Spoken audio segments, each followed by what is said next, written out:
우리 학생 여러분, 또 지난 주간 다들 평안하셨습니까? 오늘 또 계속해서 진도를 좀 나가십시다. 온라인 동영상으로 새롭게 올려놓은 교환 제5장 출생으로부터 죽음까지 이 내용을 프린트해 가지고 대조해 가면서 들으셔야 됩니다. 자, 우리가 새로운 내용, 지난번에는 우리가 신학 분야하고 그 다음에 철학 분야 이렇게 해서 강의를 진행을 했었습니다만, 이번에는 생물학 분야의 바탕을 깔고 그 다음에 심리학 분야도 조금 터치를 해가면서 생물학, 심리학, 그리고 앞부분에 살펴본 신학, 이렇게 해서 좀 진도를 나가보도록 하겠습니다. 자, 목차는 이렇게 6가지로 정했습니다.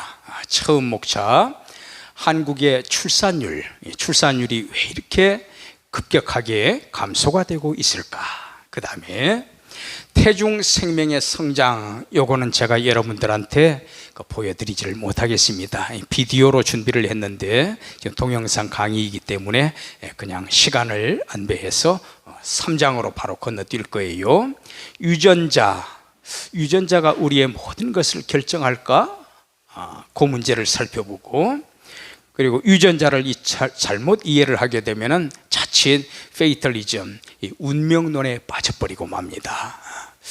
그 다음에 진화론, 우리 지난번에 창조론 공부했지요. 그래서 진화론하고 다윈의 진화론하고 창조론, 요걸 대조를 해볼 거예요. 어떤 차원에서 대조를 하느냐?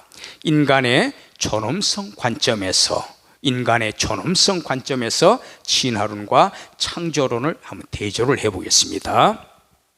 그 다음에 5번째로는 고등한 인격체로서의 인간, 사실 여기 4장에 인간의 존엄성이 있지 않습니까? 이 부분의 연장선이라고 보셔도 되겠습니다.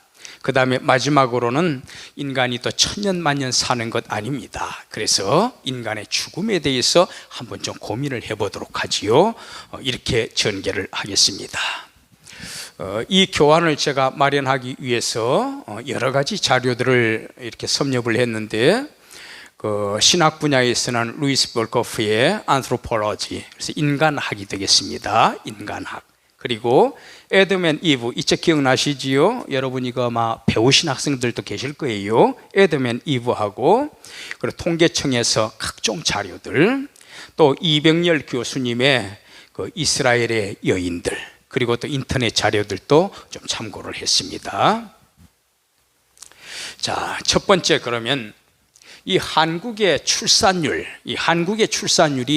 왜 이렇게 급격하게 떨어지고 있는가? 우선 그 내용을 한번 살펴보도록 하지요. 자, 여기에 보면은 가임 여성, 임신이 가능한 가임 여성 1명당 이제 결혼을 할 거 아닙니까? 그러면 이제 10달 후쯤에는 또 자녀가 출생하게 되는데, 가임 여성 1인당 출산율 변화 해가지고 1970년도, 이때는 제가 이 초등학교 학생 때였습니다. 제가 아주 어렸을 때인데, 이때 4.53명, 아버지하고 어머니 사이에서 출생하는 자녀의 수가 4.53명, 그러니까 인구가 2배 이상이 늘어나는 거지요. 그런데 점점점 숫자가 떨어지는 경향이 있지요. 옛날 우리 인구 밀도가 굉장히 높다, 그걸 우려해 가지고 국가에서는 정책을 내세웠어요. 한 집에 둘만 낳아서 잘 기르자. 근데 이게 잘 안 됐어요. 그러다 보니까 좀 더 강화가 돼 가지고 아들, 딸 구별 말고 하나만 낳아서 잘 기르자, 이런 포스터가 전봇대 같은데, 담벼락 같은데 붙어 있는 적이 있었습니다. 이제 아마 그런 영향도 있는 건지. 자, 그래서 1985년도, 이때는 제가 이제 막 대학을 졸업하던 그 무렵이 되겠는데 1.67명, 둘이 결혼해가지고 1.67명. 2000년 단계는 1.47명, 2004년에는 1.16명, 거의 1명이지요. 인구가 절반 정도로 줄어든다는 의미가 되겠습니다. 세월이 흘러갈수록. 그래서 이 꺾은선 그래프를 보더라도 1970년에는 4.53명, 그런데 2000년 단계에 이르러서는 1.47명, 1.5명이 조금 되지 못합니다. 이렇게 해서 1970년과 2000년을 비교를 해보면 출생률이 대략 3분의 1선으로 떨어졌다라고 하는 거. 그리고 여러분 잘 알다시피 2017년, 불과 한 3년 전입니다. 2017년에는 이 고등학교 졸업생 숫자하고 그 다음에 대학교 입학 정원 숫자가 똑같아지는 시점입니다. 그래서 이제 2018년, 2019년, 2020년 세월이 흘러갈수록 1대1이 되는 것이 아니라 0.9대1, 0.8대1도 될 수 있다라고 하는 거. 그래서 이처럼 고등학교 졸업자 수는 줄고 대학의 숫자는 일정 숫자가 있고, 그래서 A, B, C, D 2등급으로 5개 등급으로 나눠가지고 예를 들어서 2번 연속 2등급 가장 최하위 등급을 맞는 경우에는 사회교육원으로 전락을 한다거나 이런 식으로 해서 대학 숫자를 점점 조정을 해가고 있지요.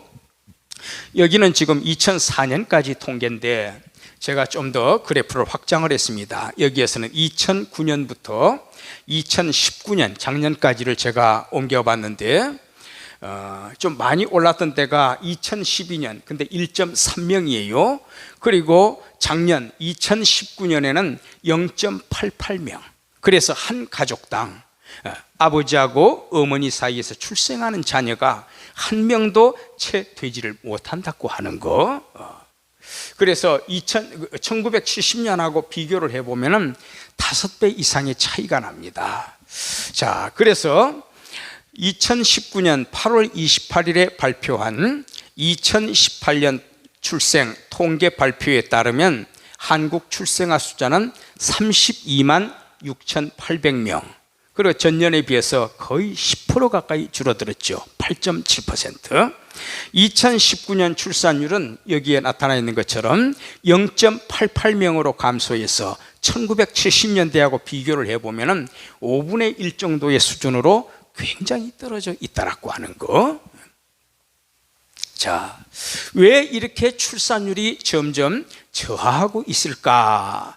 여기에는 이제 학자들이 나름대로 여러 가지 나타난 현상들, 증거 자료들을 모으고 이렇게 해서 여러 가지로 고민을 하면서 이제 학술적으로 정리를 했습니다. 그 내용을 제가 첫째, 둘째, 셋째, 넷째 이런 식으로 소개를 해드릴게요. 첫 번째로는 여러분도 잘 알다시피 참 우리 부모님들 굉장히 고생하시잖아요. 감당하기 어려울 정도의 자녀 교육비, 그리고 또 주거 비용, 이것이 엄청난 영향을 미치게 됩니다. 그래서 가급적이면 자녀들을 많이 낳지 않고 한 명만 낳아서 대를 잇는 정도, 심지어는 독신으로 사는 사람들도 꽤 있어요. 좀 이따 제가 소개를 해드릴게요. 요거는 앞부분에 우리가 살펴봤던 그 그래프입니다. 1970년과 비교해 봤을 때 2019년은 0.88명, 그래서 5분의 1 수준으로 떨어졌다. 예, 두 번째, 왜 이 출산율이 점차 저하하느냐? 두 번째로는 이 낙태와 자살 문제가 있습니다. 여기 수치에서 보이는 것처럼 결코 이 적은 숫자가 아닙니다. 굉장히 많은 숫자예요. 낙태가 우리나라에 연간 30만 명에서 40만 명. 그래서 아까 그 살펴본 바에 의하면은 1년에 대략 한 32만 명, 30만 명 정도가 출생을 하거든요. 근데 그 가운데 30, 40만 건은 낙태다. 그러면 어떻게 되는 겁니까? 절반 정도는 태어나지 못한다라는 그런 의미가 되는 거지요. 그 다음에 또 자살자도 1년에 13,000여 명에 이릅니다. 이거는 2018년 통계가 되겠습니다. 옛날 그 초기 교회의 대석학이었던 그 어거스틴이라 하는 분이 계십니다. 354년 북아프리카 다카스테에서 출생한 분이에요. 그런데 이분이 뭐라고 했는가 하면은 우리 인간은 신의 형상대로 지음을 받았다. 고귀한 존재다. 그러면 이 신의 형상이 바로 뭐냐? 신의 형상은 바로 존엄성이다. 디그너티. 인간의 존엄성이라고 했습니다. 그래서 함부로 생명을 해치는 것, 함부로 상대방을 때리는 것, 이 어거스틴은 굉장히 무거운 죄로 봤습니다. 자, 그래서 이런 내용에 비추어 봤을 때 우리나라의 연간 낙태가 30 내지 40만 건이라고 하는 거, 나중에 이제 낙태에 대해서는 별도로 좀 자세하게 공부할 기회가 있을 겁니다. 그런데 실제로 이거는 밖으로 드러난 숫자이지 암암리에 행해지는 그런 낙태 수술까지를 다 포함한다면 연간 150만 건으로 주장하는 분도 계십니다. 그렇다면 대략 출생하는 아이들이 30만, 그리고 낙태로 사망하는 아이들이 150만, 그러면 180만 명 중에서 태어날 수 있는 아이는 30만 명밖에 안 된다라는 이런 결론이 나오게 되는 거지요. 그래서 이 암이 사망 원인 제1위가 아니라 바로 이 낙태, 이것이 가장 심각한 문제다. 요거는 제가 인터넷에서 따온 겁니다만 전 세계 인구는 76억 명에 이른다. 이 중에 연간 총 사망자는 1년에 5,900만 명이다. 그런데 2018년 전 세계적으로 4,200만 건의 낙태가 이루어졌대요. 실제로는 이보다 높은 수치, 최대 5,600만 건의 낙태가 시행되었을 것이다. 그러면은 전 세계적으로 1.15억 명이 사망하는데 1년에, 그렇다면은 이 5,600만 명이 낙태로 죽는다면은 낙태로 사망하는 숫자가 5,600만, 대략 한 절반 정도라고 볼 수가 있겠습니다. 그래서 5,900만에다 5,600만 합하면은 1.15억이 되는 거예요. 절반 정도는 낙태로 생명을 잃게 된다. 또 그리고 임신 건수에서 3분의 1이 의도하지 않게 임신하는 경우가 있습니다. 나쁜 사람한테 폭행을 당했다든지, 또는 우리는 맞벌이 부부인데 지금 아이가 생겨서는 안 되는데 그래서 임신은 됐고 낙태를 하는 거예요. 그런 경우까지 다 포함을 해서 의도하지 않게 임신하는 경우가 3분의 1 정도인데, 이 3분의 1 수치 가운데에서 무려 70%가 낙태를 한답니다. 30%만이 살아남는 거지요. 자, 낙태 수술 중에 태어난 아기를 살해를 한 이 의사, 징역 3년 6개월 검찰이 구형했습니다. 이게 언제 기사인고 하면은 2020년 불과 며칠 전입니다. 4월 10일자 기사가 되겠습니다. 여기 보게 되면은 이 낙태 수술을 하려고 하는데, 그런데 아이가 태어났대요. 그러니까 이제 의료진에서는 굉장히 당황했겠지요. 그런데 여기 제가 읽어볼게요. 서울중앙지법 형사합의, 자, 여기에서 10일에 살인 등 혐의로 기소된 산부인과 의사 A씨에게 징역 3년 6개월과 자격정지 3년을 선고했다. 이 밑에를 한번 봅시다. 재판부는 피고인은 당시 태아의 건강 상태 등을 고려할 때 이거 태어났는데 곧 죽겠더라고요. 그래서 그냥 살해했습니다 라고 의사는 주장하는데, 간호조무사, 같이 낙태 수술에 참여했던 양심 선언을 한 겁니다. 이 간호조무사 등의 진술은 일관되게 아이의 울음소리를 들었다. 그 아이는 삽니다. 그런데 산모 부탁에 따라서 아이를 그냥 처치를 한 겁니다. 바로 이런 사건이 불과 며칠 전에 있었습니다. 참 안타까운 사건입니다. 이거는 지금으로부터 8년 전 일인데 이런 일들이 비일비재할 거예요. 전 세계적으로.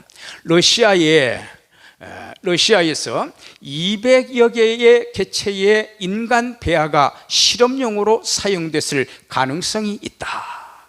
이 인간 배아들이 과학 실험 뒤 버려졌을 가능성이 있다고 했다. 그러면 이 실험된 아이들은 누구인가? 병원들이 임신 중절로에서 태어나는 일부 인간 배아들, 아직 그러니까 성장하지 못했을 때 조그만 상태일 때 제거를 했거든요. 그 사람이지요. 근데 이 아이들을 실험기관에 전달해 가지고 실험용으로 쓰세요. 그렇게 해서 실험을 한 다음에 배아들을 숲에다 폐기했다라는 겁니다. 그리고 또 다른 곳에서는 248개 개체의 인간 배아가 든 플라스틱통 4개가 무단 폐기된 것이 발견이 되었다. 지금 현재 세계적으로 이런 상황입니다. 자, 한국의 출산율 계속해서 3번째로는 독신 가정이 되겠습니다. 결혼을 안 하고 혼자 사는 거예요. 뭐 때문에 자식을 낳아가지고 그 자식을 키워야 되고 학교 보내줘야 되고 양육을 해야 되고, 그러면 우리가 생을 재미있게 살 수가 없다. 그래서 재미있게 생을 살고 싶다. 자녀들이 우리의 짐이 되지 않았으면 좋겠다. 그래서 아예 독신으로 살거나 심지어는요, 결혼을 해도 자녀를 두지 않는 가정이 많다고 합니다. 자, 1996년만 해도 43만 건이었던 혼인 건수가 1997년, 옛날 그 김영삼 대통령 때가 되겠습니다만, 그 IMF 외환 위기 이후에 30만 건으로 뚝 떨어졌어요. 가정 경제가 굉장히 궁핍하다 보니까 굳이 자녀를 낳아가지고 양육을 할 수가 있겠느냐, 그 아이를 바르게 가르칠 수가 있겠느냐, 바로 이런 차원에서 결국 이 독신으로 지내는 숫자가 많아졌다. 결혼을 해도 자녀를 두지 않는 경우가 많아졌다. 여기 노란색 표시 있지 않습니까? 이 표시가 혼인 건수가 되겠습니다. 그런데 95년도가 좀 많지요. 43만 건. 그런데 여기 한 2016년 때부터는 20만 건 정도로서 뚝 이렇게 떨어지게 됩니다. 20만 건대가 되겠습니다. 결혼을 그렇게 많이 안 한다는 거예요. 왜 그러느냐? 크게 2가지 이유가 있습니다. 혼인이 가장 집중되는 연령대인 30대 초반 있잖아요. 지금은 보니까 30 좀 넘어야 결혼을 하더라고요. 30대 초반 인구가 감소했고, 그 다음에 또 사회조사 결과 결혼을 내가 꼭 해야 되느냐, 결혼을 꼭 해야 된다라는 응답이 급감하고 있다라고 하는 거. 편하게 즐기면서 살고 싶다라는 거지요. 이러면서 이 결혼 가정 수가 굉장히 줄어들고 있습니다. 자, 여기 보면은 우리나라에서 사망 원인 10가지, 어떤 이유 때문에 사망을 하나. 그래서 10대 사망, 10대들을 청소년을 말하는 것이 아니라 10가지 굵직한 사망 원인들이 되겠습니다. 첫째로는 암입니다. 그리고 심장질환, 뇌혈관. 여기를 보시면은 이 암은 점점점 증가하는 그런 추세에 있고, 2015년, 2005년 점점점 증가하지요. 그리고 심장질환도 역시 증가하고 있습니다. 뇌혈관 질환은 조금 줄어드는 추세네요. 그래서 이 암하고 그 다음에 심장병하고 뇌혈관 쪽, 이게 3대 사망 원인으로 꼽힙니다. 그러나 우리가 앞부분에 공부했던 낙태, 그 부분을 여기에다 개입을 시킨다면 이거하고는 비교가 안 될 정도로, 심지어는 150만 건으로 보는 경우도 있습니다. 그래서 실제로는 암이 사망 원인 1위가 아니라 낙태가 사망 원인 1위라고 하는 거. 자, 요거는 제가 비디오를 좀 보여드리면 참 좋을 부분인데 좀 아쉽게 생각을 합니다. 시간을 좀 안배하기 위해서 오늘 생략을 하도록 하고요. 여기 보면은 수정 과정이 정자와 난자가 만나서 이루어지는데, 이때 이 난자는 하나입니다. 굉장히 큽니다. 그리고 정자는 한 번 사정을 할 때 3억 마리가 뿜어 나온답니다. 그렇다면은 여기 3억 마리예요. 이 난자는 하나예요. 그런데 이 중에서 마지막 최후의 골인하는 이 정자는 하나밖에 없습니다. 그래서 난자와 정자가 수정을 해가지고 이런 식으로 배아가 생기고, 그 다음에는 태아의 단계로 발전하고 10달이 지나면 출생을 하게 되는 거지요. 여기에서 보여주는 게 뭔고 하면은 이 3억 마리의 정자 가운데 최종적으로 저 난자에 도달하는 것은 하나뿐이다. 얼마나 치열한 경쟁을 뚫고 우리 생명력이 형성이 되는가, 그거를 보여주는 대목입니다. 이 점만 보더라도 우리는 생명이 얼마나 귀한 것인가, 그걸 우리가 짐작을 할 수가 있지요. 자, 요거 태중의 생명의 성장을 봅시다. 보통 이제 어머니 뱃속에 10달 정도 이렇게 있다가 출생하는데, 여기에 보게 되면은 처음에 수정을 하지요. 난자와 정자가 수정을 하게 되고, 그 다음번에 난자와 정자가 착상 현상이 일어나게 됩니다. 이 착상이라고 하는 것은 수정된 배아가 자궁 내 벽에 붙어서 태아가 모체로부터 산소를 공급을 받고 영양분을 받는 그 상태를 가리켜서 착상이라고 한답니다. 그래서 대충 여기에 보면은 중추신경은 한 6주 정도가 되면 거의 완성이 돼요. 굵직굵직하게. 그 다음에 또 귀 3개월이 채 안 돼서 거의 완성이 됩니다. 그래서 대충 여기에서 봤을 때 중추신경, 심장, 눈, 귀, 손발, 치아, 외부 생식기까지 해서 대략 3개월 안쪽에서 대부분 이게 형성이 된다라고 하는 거. 그러면 인간의 형체를 어느 정도 제대로 갖췄다고 이렇게 볼 수가 있겠습니다. 그 이후에는 세부적으로 더 깊이 있게 성장을 해가면서 드디어 마지막 10개월을 채우고 출생을 하게 되는 거지요. 자, 여기에서 보면은 그림으로 표시가 되어 있는데 대충 여기는 8주로 되어 있습니다만 대충 한 10주 정도까지를 배아의 단계라고 합니다. 이 배아의 단계에서는 이거는 심장이다, 이것은 콩팥이다, 이것은 대장이다, 이것은 소장이다, 이런 식으로 구체적으로 아직 형성이 잘 안 된 상태를 배아 단계라고 합니다. 그리고 어느 정도 그것이 구분이 돼가지고 형성이 된 단계에 있지요. 그때부터는 태아라고 하는데 보통 10주가 되겠습니다. 우리 앞부분에서 봤던 것처럼 이 부분이 대충 10주 아닙니까? 10주가 되면 거의 다 형성이 돼요. 그래서 이때부터는 태아, 요 앞쪽은 배아가 되겠습니다. 그러니까 태아가 되면은 어느 정도 인간이 갖추고 있는 기본적인 거는 다 갖춘 상태가 되겠습니다. 자, 그 태아는 10주부터 그리고 마지막 10개월째를 채우면서 드디어 출생을 하게 된다. 앞에 그림하고 같은 의미를 갖고 있습니다. 자, 그 다음에 출생에서 죽음까지 이제 드디어 아이가 출생을 했잖아요.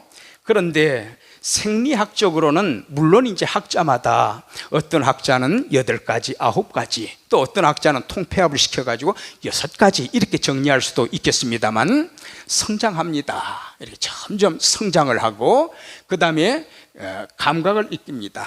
입으로 빠는 거, 손으로 만지는 거, 눈으로 보는 거, 감각이 점점 발전하게 되고 그 다음에 잘 먹어야 돼요.